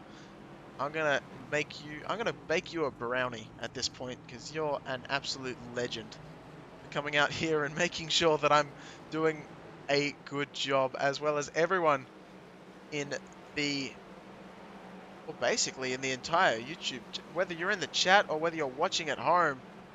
Once again, thank you very much for tuning in. And we couldn't do this without you. The drivers couldn't do this without you.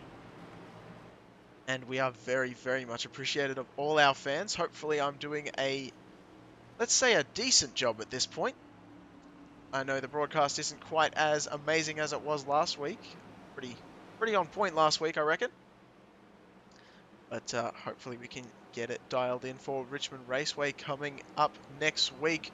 But before that, we still have 6 laps to go in this one, and McDaniel is still in the lead. So we are going to get ready to rock and roll once again.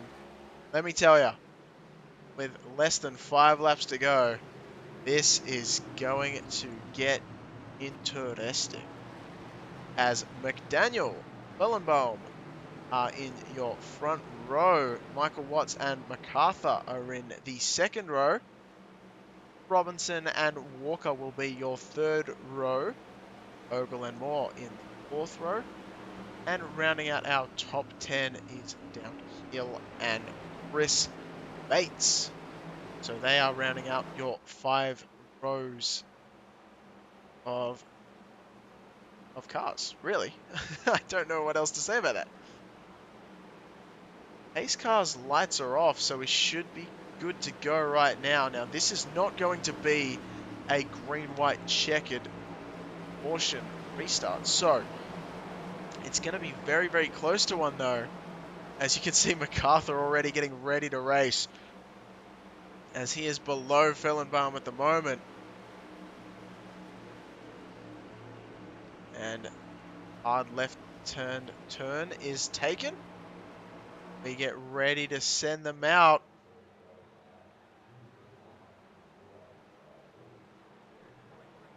McDaniel, Fellenbaum. Fellenbaum gets a nice launch off the start. Not enough to get in front of McDaniel, but that's exactly what you want from the second place machine, as he's right alongside.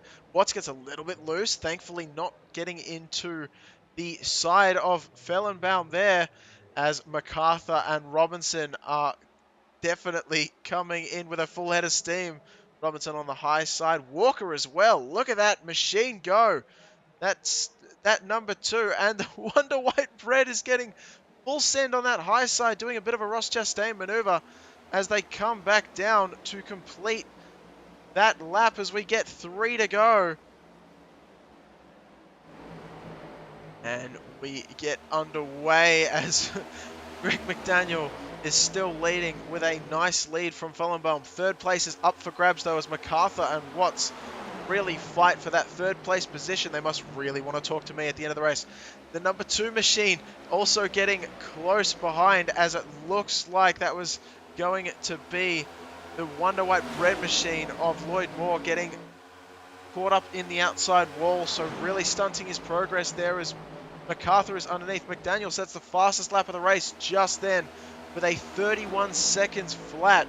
Absolutely incredibly flying pace from McDaniel, desperate to get this win, see this one out, as MacArthur and Watts go side by side, but don't look now as Robinson looks to add his name to this mix.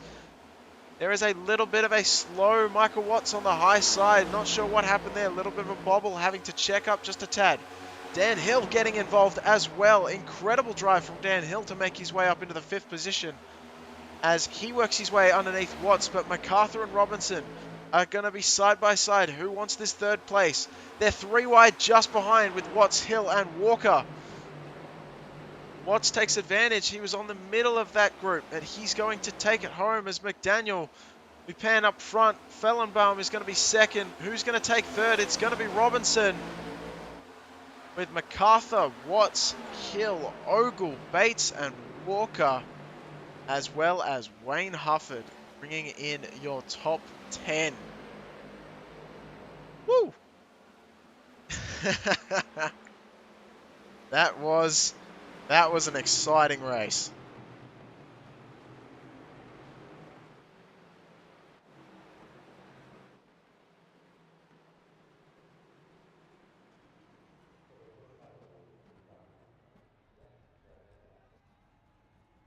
As we bring up the results for you here, you can see McDaniel sitting right on the spot. Oh, look at that park. That's beautiful. 3 drivers right there. As immediately gets ruined by Josh Robinson taking off instantly, as we've got once again McDaniel, Fellenbaum, Robinson, MacArthur, Watts, Hill, Ogle, Bates, Walker, Hufford, Moore, Chaussee, Nelson, Lynch, Glass, Martin, Pearson, McRubbin going to be your top 18, cycling on back. Lynch and Baker making up the top 20. Nesta, Fish, Reist, Lindsay, Dow, your top 25. Schultz, Buscemi, Nitz, Gear, and Wanamaker, your top 30. Lemanchek, Martinson, Garisco, Gentry, Martinsdale, your top 35. Schrader, Hinchcliffe, and Lane, as well as Lee Warsdell and Jonathan Green bringing in your top 40, as well as Kevin Strandberg and John Hastings bringing up the rear with a unfortunate showing for those 2 drivers. But once again, you have to give it up for Greg McDaniel. An absolutely amazing drive from him. A great smoke show as well that we were treated to while we were... And he's blown the engine. that that shows full commitment from a driver right there when you're gonna blow the engine like that doing burnouts. That is absolutely incredible. As we get ready to bring the drivers up into the booth. Still waiting on them from the waiting room. We have McDaniel, who's just appeared after doing his burnouts. Very quick to get into the waiting room. The Fellenbaum and Robinson are going to be just checked out from the care center after celebrating with their team a bit too much, maybe having a few too many, and needing to get sobered up a little bit, have a glass of water, maybe eat some Wonder White bread, and get your one. I'd like to almost, I reckon we should get paid at this point from having some sponsors being shouted out on the broadcast that don't actually give me any money to do so. As we once again get ready to bring them in. So first is going to be Josh Robinson, who we had for a split second in the waiting room and then immediately left. We're going to assume that that's once again going to be his problem with his microphone, but we're going to bring him in this time and see what it's like. Robinson, have you got me? Robinson. Gareth, how you doing tonight? Hey, your mic is working beautifully. Let's go. So, how are you? I'm doing great, by the way. How are you feeling after tonight? That was an exhausting and aggressive race. Well, you had to make your way through a well, not quite a whole field, but near as makes no difference. I mean, you've always been one of the best. I've got to apologize for everyone else in the Discord now who can hear me say this and watching the broadcast, but you're probably one of the best out in the field for making those old tires last. I think ask you every time we talk, but how are you able to keep those tires underneath you and keep the pace in that car? Well, thank you. That's very humbling. Tonight, I think was just a little bit of, when you get behind a group, sometimes you can't always make a move. If guys are too wide in front of you, having a good race themselves, you might as well just wait it out and just be calm. Tonight, we had a pretty balanced car setup, so you could burn up any of the 4 tires, which is kind of uncommon for the way this iRacing has had this car set up. Usually you're burning up the right front or the rears. Tonight it was a pretty balanced car, so you had to be a little cognizant of how deep you drove it in, especially on early, because they're kind of driving on basketballs this first 2 laps. But after that, you really just needed to pay attention to how quickly you got on the throttle so you didn't chirp the tires on exit. Well, I tell you what, you give more insight than any other driver that I've ever had the pleasure of talking to. I tell you that right now. You got the insider knowledge for sure, Josh. But I do want to take you back to that battle right at the end. I guess it's not too far back, as you were banging doors. We just saw it there as we're talking to you. You banged doors a little bit with Dwayne MacArthur. Oh no, that was Michael Watts, excuse me, on the high side of you. So were you happy to see, I guess I can change the subject real quick by saying, were you happy to see them get together and really have a big fight and just let you go through on the inside line? To be honest with you, no. I was totally okay with that race ending before that last caution because had my 0x, I think I was fourth or fifth. Actually, I think Clay was going to get me there, so probably fifth. Um, I I was comfortable, and then we had that nearly a green white checker there, so I was a little nervous. The guys did a good job of keeping it clean. Those I think Mike saw me on the bottom and maybe took a little bit higher entry into that corner, and those tires you just did not get a whole lot of grip. You really had to use a lot of brake at the very end there to keep it down. And I was my car was going forward, but I was definitely looking right to see if they were coming back down. Well, I tell you, one last thing I have to ask you, Josh. You took tires. You were one of the, I think you were the only driver in the top three that took tires that, not the last caution, but the caution beforehand. Were you worried that that was going to be, because that made you start way back in about the 20th position or whatever? Were you worried that your race might have been done once that happened? That wasn't, sometimes the cautions giveth and sometimes they taketh, and tonight they tooketh. And every once in a while you hope that if you're doing the earlier pitch cycle that you don't get caught with a caution. And not as soon as they started ripping my right side tires off did that caution come out. And it's like, oh no. And then it seemed like Dwayne, Tom, and I were really having an uphill battle. We elected not to qualify, and then we got caught in the pits there, and made it for a fun race. But whew, was that exhausting? All right. Well, you know what? You've got a much needed break coming your way, and it's been great talking to you.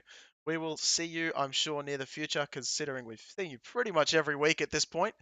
And we look forward to seeing you next time, Josh. Have a good one. Appreciate it, Gareth. Congrats to Greg on the win. He ran a great race, and then congrats to Bob on second there. All right. I did actually forget to ask you what kind of sponsors you want to shout out, so do that real quick, if you're Just going the to. league and you guys, my teammates, so it's all good. All right. Sounds good. All right. Catch you later, Josh. Have a good one. Thanks, Gareth. All right, that was Josh Robinson bringing it home in the third position. We don't have, I believe, we don't have Bob Fullenbaum up here at the moment. I'm going to see if he's not in the waiting room. It doesn't look like he's here. Do have do have a Greg McDaniel, and he won, so we should probably bring him up all of a sudden. Let's just change the order up and see what happens. So. Greg, welcome to the winners booth. How are you feeling?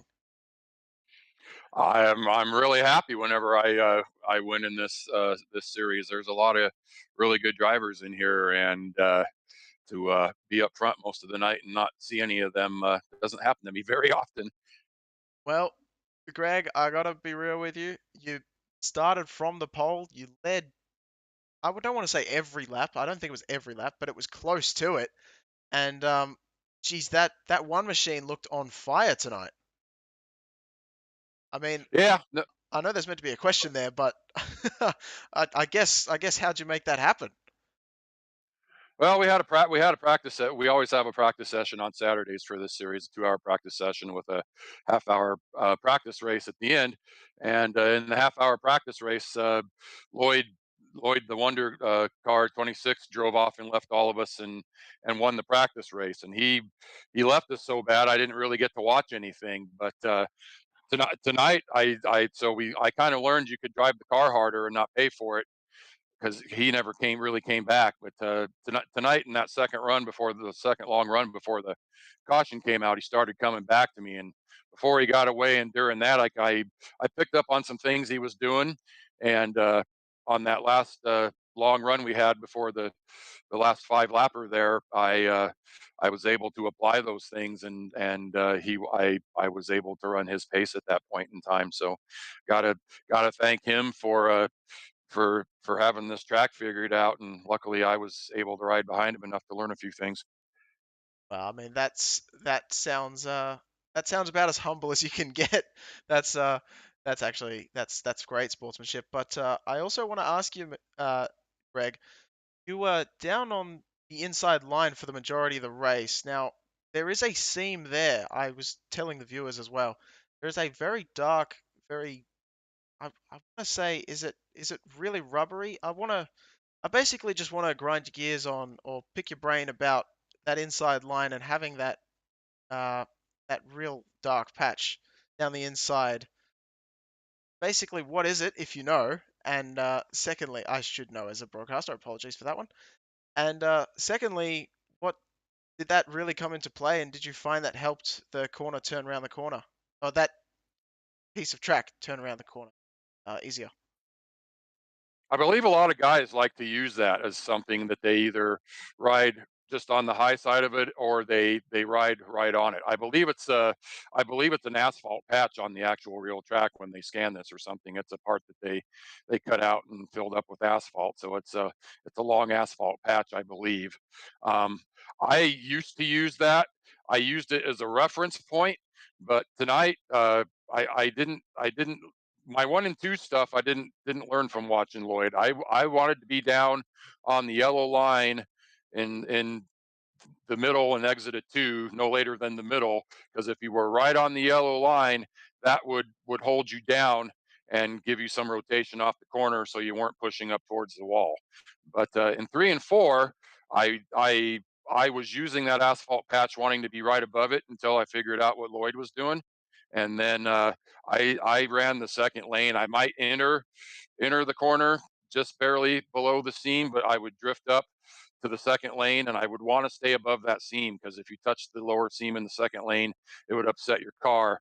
But if you were a good foot or so above that seam, you had to roll the corner. It was hard to be patient and not get in the gas, but I had a reference point up on the wall that I was only once I would do my braking and roll, I wouldn't hit my throttle till I saw that reference point on the wall, and then it was light switch on, and I never had any problems with the back end of the car getting loose or anything. It was a nice, powerful straight exit out of the corner. So that's how I did it. So a lot of guys do use those asphalt patches, but I didn't really use them too much tonight.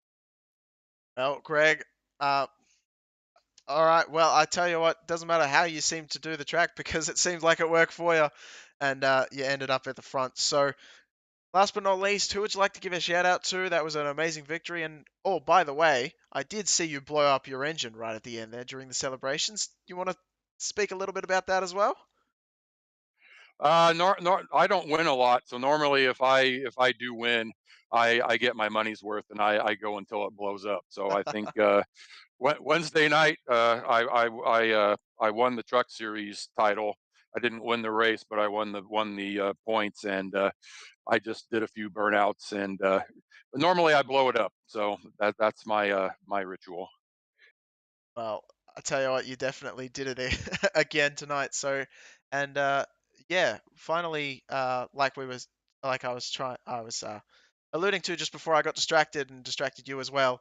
Any sponsors, family, friends you want to shout out here tonight for this first place victory? Yep, I want to thank all my teammates on Last Ditch Racing tonight. I think it was Crisco and Wayne, or not Wayne. Sorry, Wayne. I race with Wayne all the time. I got him on my mind. Uh, anyway, the last ditch racing guys were really keeping me calm on that last caution. I think with 8 laps to go, we had that caution come out, and I was pretty upset. I don't normally do good on these all out sprints at the end of the race, so they were all trying to keep me calm, and so thank you to all of them for that. Shout out to Eddie. Eddie's not here tonight. He's got some things going on, and we're all thinking of you, Eddie. My friend Dave, girlfriend Sharon, love you, Sharon. Thank you for letting me do this. Aerologs, our league sponsors, Aerologs, Butt Kicker, the OBRL, Kim Bowl, and Victory Lane Sports. And I think I'm probably forgetting something, but you've talked to me for a long time, so I'll let you go. Thank you. All right, Greg. It's been great talking to you though. That's kind of why I don't want to let you go. But it's been great. It's been an absolute pleasure, and I'm sure we'll talk to you again soon. Have a good one. I hope so. Thanks, Gareth. Talk to you later. All right, that was Greg McDaniel, your race winner here at Kentucky Speedway. And we're going to watch him burn it down as we give our final send-off. So thank you once again, as I've already said it twice or three times tonight, but thank you once again for tuning in to the Old Bastards Racing League and the Kimball Cup Series. I have been your host, Gareth McAllister, bringing you the action in 1080p and 60 FPS if my Australian internet can allow it with Team Goon Squad. Thank you very much for tuning in, supporting your drivers and the broadcast. As always, greatly appreciated. We will see you next week at Richmond Raceway. So look forward to that. It's going to be a 3/4 of a mile track with 160 laps. It is going to be an absolute crazy one, and it's going to be great. So I look forward to seeing all of you then, or whoever can turn up. And that about does it for me. So have a good night, and we'll see you next time.